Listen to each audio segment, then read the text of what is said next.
stop asking, what should I do with my life? There's a lot of pressure on young people today to figure out what to do with their lives. At job interviews or while filling applications, you're confronted with the question whether you see yourself in the next 5 or 10 years.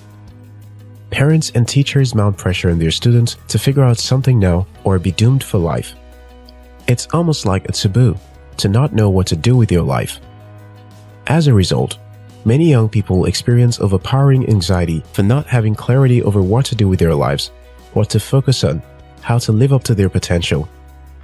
They think everyone has it all figured out except me. But the truth is that you don't need to have the answer to this question. In short, in this video, you will learn why you need to stop asking this question because for the most part, it's not a smart question. You will also learn a better and more useful question to ask. Before we get to it, be sure to subscribe to After School TV for more insightful videos like this. Why you should stop asking these questions. The simple truth is that you can't know what you're going to do with your life right now because you don't know with certainty who you're going to be, what you'll be able to do, what you'll be passionate about, who you'll meet, what opportunities come up, or what the world will be like. People change, the world changes, opportunities change. Just 15 years ago, no one would have figured out they were meant to be an app developer, machine learning engineer, or video blogger.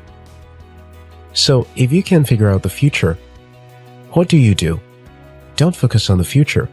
Focus on what you can do right now that will be useful no matter what the future brings. You can go about this by asking a simple yet more productive question. Let's take a lesson from the story of someone who figured this out.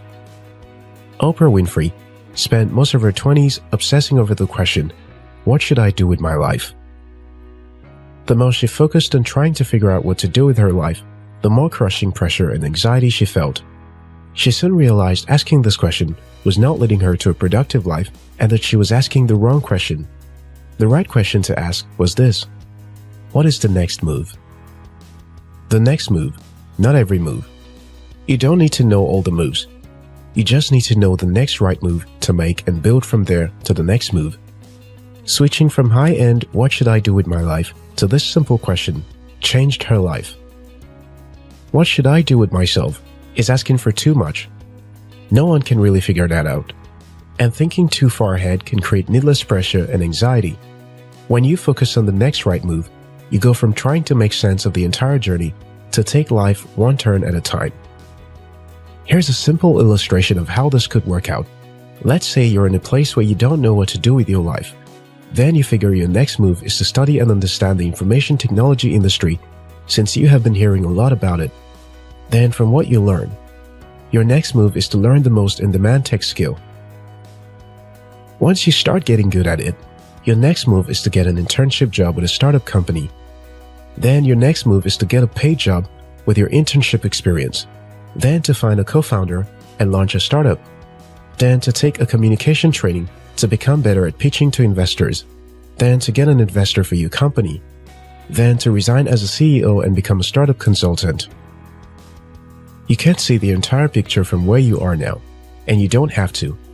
You just need to start with your next move. From there, you will figure out the next. Here are some things to keep in mind to help you with figuring out the right next move.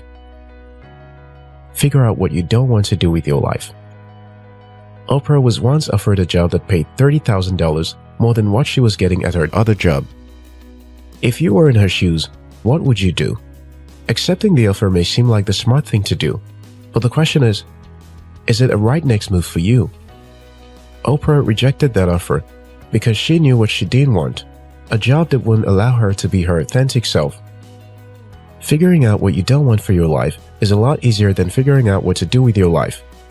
Once you have figured out what you don't want to do with your life, you can easily filter advice and opportunities to know which is the right move for you or not. It could be that you don't want to get trapped in a job that doesn't allow you to be creative. You don't want to have to wake up by 5 a.m. to get to work by 7:30 a.m. and return home tired every weekday by 9 p.m. It could be not being able to spend time with your kids in the name of chasing after a career, or that you don't want to end up like someone you've observed their adult life. It's not that hard to figure out what you don't want for your life, and it will help you make smarter decisions about your next move. Learn to live with uncertainty.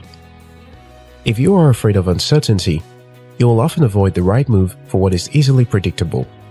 For example, you may find that working with a startup will offer you better learning experience on how to grow a business than working in an established organization. But working in a startup is riskier and more uncertain. You have to learn to live with uncertainty to be able to make the best decision for what is right for you and not what offers the most comfort. You can't know how things will turn out, and so if you need to know how things will turn out, you'll avoid great projects, businesses, opportunities. But if you can be okay with not knowing, you'll be open to many more possibilities. Be uncomfortable with comfort. One of the most important skills you can develop is being okay with some discomfort. The best things in life are often hard, and if you shy away from difficulty and discomfort, you'll miss out. You'll live a life of safety. Learning is hard. Building something great is hard. Writing a book is hard. A marriage is hard. As much as these things are uncomfortable, they have the potential to bringing you the biggest rewards. How do you get good at this? Do things now that are uncomfortable and hard on purpose. When you find yourself avoiding discomfort, push yourself just a little bit more. Build something small. Most people waste their time on things that don't matter, like TV, video games, social media, reading news. A year of that and you have nothing to show for it. But if you started writing a web app, or created a blog that you update regularly, or started learning a skill, at the end of a year, you'll have something of great value. Something you can point to and say, I built that. Something most people can't dare to say. Building something great is like investing your money. It grows in value over time. People change. The world changes. Opportunities change. Asking what's the next move wakes you up from dreamland into reality. It focuses on now as the actual driver of what could later be. The point is that you can't know what you're going to do with your life right now, but understand that if you are prepared, you will be in a better place with your life. You'll be way ahead of pretty much every other person your age, and opportunities will come your way if you have your eyes open. Job opportunities, a chance to build something with someone, an idea for a startup, a new thing to learn. If you found this video helpful, like and share it with someone. If you're yet to subscribe to this channel, now's a good time to hit the subscribe button. Until next time, your success matters.